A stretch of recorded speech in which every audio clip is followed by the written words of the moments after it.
We're getting near to the end of the campaign now, closing in on the capital city of Haishidao. But before then, let's say for instance I had footage of that secret room that I found in Mission 7, but I couldn't get it because for some reason Da Vinci just wasn't accepting it during the encoding process. So we're going to show the cutscene that plays when you actually find the thing in that hidden room, which is a new VT. Ooh. It is a 3rd gen VT and one of the best ones for very good reason. Is this the one? Yes, sir. Apparently there was a self-destruct programmed into the data, and this is all we were able to recover.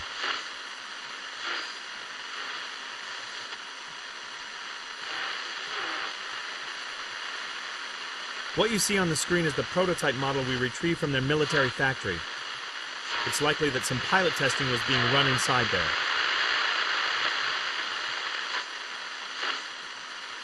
Rewind the tape. Rewinding, sir.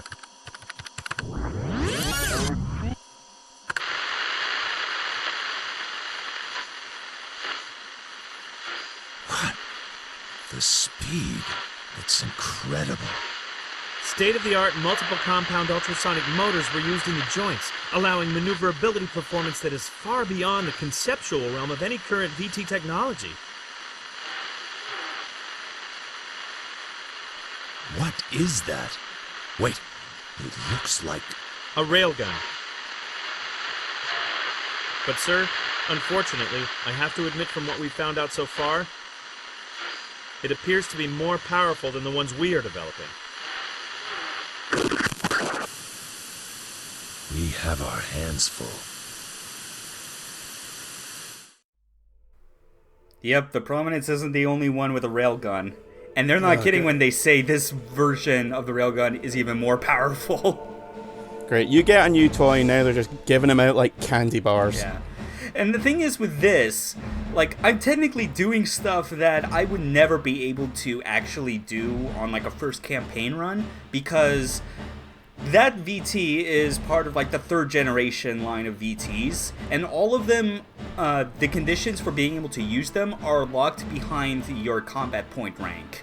So, and by this point in the game, if you were able to make it this far, you would not be able to get anywhere close to the points necessary to unlock this, the Quasar. So that yeah. looks so much like an endgame mech from Front Mission. Yeah. It honestly, like, when you get into the cockpit, it'll definitely feel like that, you'll see. But, yeah. We're going, we got our railgun. Its firepower, like, even though it's just called railgun, like, it has, like, the same, like, rail G, like, differentiator, the stats and description are different. Like, it has 500 more points of attack power, as, like, 2 less shots, and it has one extra trick to it that makes it ultimately the better railgun. And it has to do with something that I've talked about, like, a couple missions back, with how this game's AI, like, determines whether or not it will dodge your attacks. You can pull it off your shoulder and beat people with it. I wish. That would be so cool. Yeah. So, yeah. It's a 3rd gen VT, so that means we gotta appreciate our new cockpit. Oh, it looks like the front of a 1980s hi-fi. Yeah. So you know how going from Gen 1 to Gen 2 there was slightly more screen space? Going from Gen 2 to Gen 3 is like, how about all the screen space? Now you're in a Gundam. Pretty much. Like, this is more or less what Gundam cockpits are. I mean, for fuck's sake, like, even all, like, the HUD readouts on the bottom are all digital now. Like, I'm pretty sure there is not a single, like, piece of analog electronics in this thing. No analog speedometers or anything. Although the weapon readouts on the left are a bit more difficult to make out, I think. Yeah, that's admittedly because of, like, the HUD line color I went with for whatever reason. I should have gone with something else. Yeah, but something a bit more high contrast. Yeah. So the thing with the railgun in this case, its other big difference between the Pacific Rim Forces version, it has a delay when you hit the fire button. Like, it charges, And that charge is what allows you to take advantage of this game's, like, sort of, like, I'm going to call it a button check in this case, because that's clearly what it does before it decides whether it dodges your attacks. I mentioned before, it looks specifically for whether or not you are locked on to a target before it, like, runs a random chance of it'll, like, dodge your next attack. With the railgun on the Haishi Dao model, you can hit the fire sub-weapon button to charge it up, then hit lock-on, and from that point on, they will never be able to dodge because they missed the button check. That seems a bit cheaty. Honestly, I say it's or a bit fair unfair play. at the very least.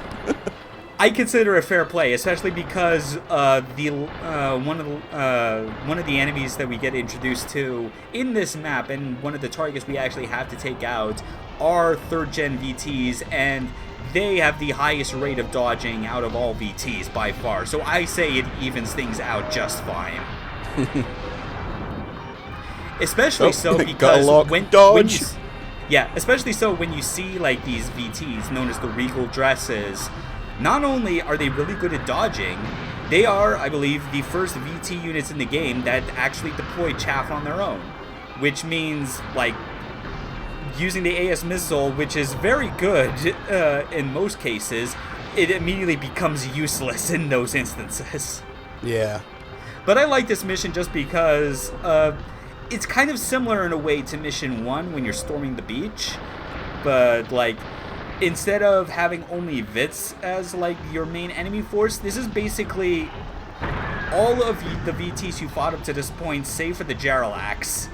Like, I think. Like, I'm pretty sure, like, the Jaralaccs aren't in this. It's like Vits, Vortexes, Scarefaces, and the new Regal Dresses, which are, like, supposed to be the toughest that you've faced yet. It's pretty much an all-out battle. And I suppose it's about as close as this game gets to a boss rush. Yeah, kind of does. And even then, the final mission after this one is even more extensive than this.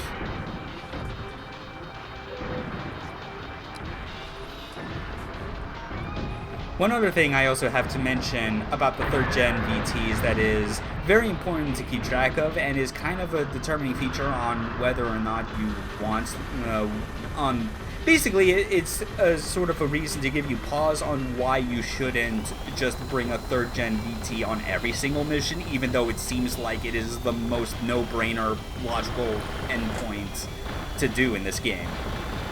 It has to do with its fuel. First and second gen, more like 1st and 2nd gen VTs, they have varying degrees of options on how many extra fuel tanks they can bring with them. 3rd gen VTs do not get the option to bring additional fuel tanks. It's kind of offset by the fact that its main fuel tank and, like, fuel efficiency is better than the others. Like, I want to say that just running through the main fuel tank on a 3rd gen VT is equivalent to running through a 2nd gen VT with its main fuel tank and one additional. But it never feels like the 3rd gen's fuel is ever able to match, like, a 2nd gen VT when it has 2 sub-fuel tanks attached. Is that an attempt at balancing it, do you think? I'm 100% positive that is, like, a balancing point for it. So it is the sort of thing where, like, you're definitely gonna need to be a bit more efficient with it, especially with Override, because Override does, like, it like, as we've shown, it drains your fuel a hell of a lot faster. But at least for, like, missions like this, especially once you clear out a section, enemies won't really come back to fill it in, so you can just like call in for supply runs with minimal risk. Yeah, it seems that the majority of missions, in fact all of them we've done so far, have just been A to B, or like 2 missions ago it was A to B back to A again. Yeah. So it's not like they're asking to tromp all over the map in multiple directions. Yeah, at least for not this campaign. Spoke too soon. Well, yeah, there's some tricks they pull with those missions when we get there.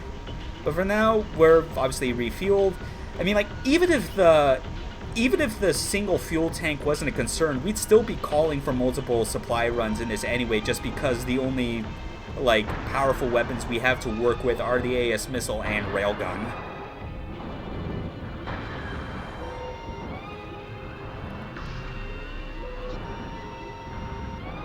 So, do enemies get splash damage when another mech blows up near them?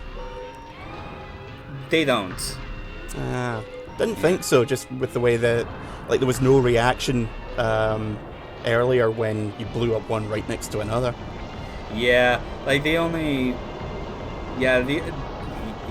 Like just those big explosions are ultimately kind of like just for show. Like, if it hits an enemy, it's really only for that enemy.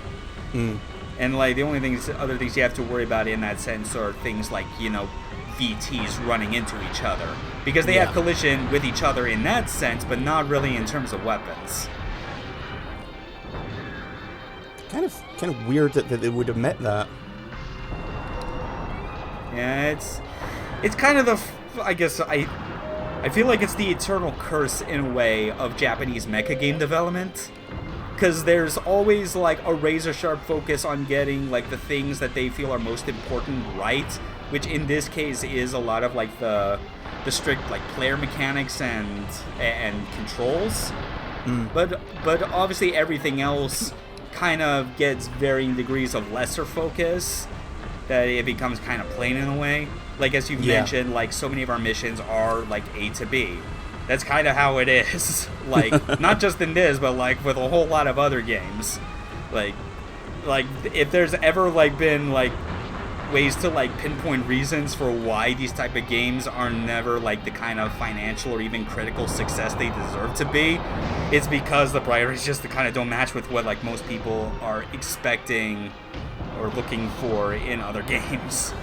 Yeah, a lot of games you would expect some kind of variation, and, you know, not saying there isn't here, but it's a lot less sparse than you would hope for by the looks of things. It's effectively like Steel Battalion with its controller is taking, like, I guess, like the eternal Japanese mecha design goal to its utmost conclusion, which is it cares about the player's, like, cockpit control immersion above anything else. Yeah. Like, obviously that makes sense here because, you know, we've got, like, the controller and the cockpit. But even if you've looked at other games that just stick with, like, a regular dual analog control stick like Armored Core and whatever, like, even then, that standard gamepad is serving as an important metaphor for the very thing we're experiencing right now. And it's kind of like, as long as they nail that, the rest is kind of like a moot point. So you'll still get, like, the core audience you want anyway, which includes me. Hence why I've played so many of these goddamn games. And besides which, Armored Core, especially in some of the later games, goes ridiculously in depth with the tinkering and the tuning when it comes to your mech loadout. So yeah, they sucker you in that way, essentially. Yeah, so you've got that thick layer on top of the already, like, in-depth controlling part of it. Yeah. Like, just combine the two and you're gonna result in fatalities as some people never leave the house. Yeah. And then you get to, like, the even lighter stuff like Another Century's Episode or Virtualon or Zone of the Enders, and even then that's still, like, they still kind of falter in a lot of, like, the same problems that, like, other mecha games do, because it's the control mechanism that comes first. And I'm glad they at least still do that, but it, you know, for fuck's sake, it'd at least be nice if, like, publishers would throw a bone towards, like, making sure that the other parts of the game could be up to the same level instead of just being, you know, standard. Because I'd say at least with, like, the missions, the AI, like, the graphics and stuff in this are standard. They're not bad, but they're obviously not, like, the most amazing thing ever. Yeah. And that was our second supply run of the entire mission. I generally try with these missions, especially once we get into the second campaign, to minimize the amount to at least one on average, just because it is a lot of waiting, you know? And it would be too easy to just rely on them as well. Yeah. I mean, like, it's obviously less of an it's obviously less of like a viewer issue for me, like if I'm just playing through these missions like on my own time and not recording, in which case I'll gladly like just call for supply choppers all day long. I don't care. I mean, even in a campaign, when you get good enough, you have so many supply points, you could just have like 30 in the bank and it'd be no problem. But yeah, we're getting close to the end here. Just gotta mop up this last cluster of VTs. Regal dresses are such a pain, obviously with like their chaff when they deploy it, but even with a railgun, if you hit them once, it's not always a guarantee to like knock them down instantly. They are tough motherfuckers. Yeah, see, that's the thing, because you're not really selling how difficult they are. I mean... obviously, massively different if it was me playing, but I'm just like, nah, you're just running rings around them, pushing them over, and then 2 in the back of the head. And even then, I'd say that I'm still not playing at what would be the most efficient, because I am kind of relying a bit too much on the slide step instead of doing what should be the more efficient route, which is literally running a circle around them. But that's kind of its own sort of difficulty because of how you're doing the mech warrior torso twist thing where like your legs are moving in one direction but your upper body's in another. And like weirdly enough, even though I've gotten used to a whole lot of parts about this game, that's a thing that I'm still kind of get tripped up on from time to time. Yeah, I've been thinking this whole time that circle strafing in a game like this must be hellish. Yeah, hence why I'm appreciative of the slide step, even if they have like very reasonable like balancing in place to make sure you don't abuse the shit out of it. But even then they give you override anyway, so they're like, man, why not?